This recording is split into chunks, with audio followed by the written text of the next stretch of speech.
ঘাস কাটিং করে মূলত এভাবে দা দিয়ে এই একটা এই একটা গিট এবং এই একটা গিট, এই দুটা গিট মিলে একটা কিন্তু কাটিং নেওয়া হয়।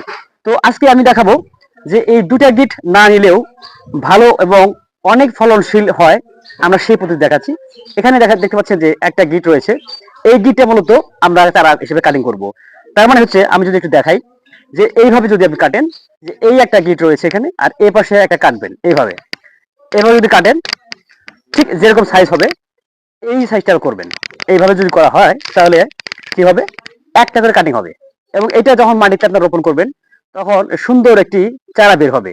আর যেটা আমি দেখাচ্ছি সেটা হচ্ছে যে যখন তখন দুইটা করবেন সেটা দেখেন কি হয়, এই নিয়মে যদি কাটিং করেন, এই দেখেন দুইটা গিট যদি নেন অনেকটা লম্বা হয় এবং বড় হয়ে যায়। এটা যখন মাটিতে রাখবেন অনেক সময় দেখা যাচ্ছে কি যে এইটার গাজা মানে চোখটা ঘাসের যে চারাটা বের হবে এটা নিচে পড়ে যায় আর এই পাশেরটা উপরে উঠে যায়। তখন কি হয় যে একটা এই চারাটা নিচে দিয়ে চলে যায়, অনেক সময় বের হয় না। আর বের না হলে এই জায়গাটা কিন্তু মার গেল, মার হওয়ার সম্ভাবনা বেশি এবং এটি ঘাসটা বের হবে না, আর তখন একটা বের হবে।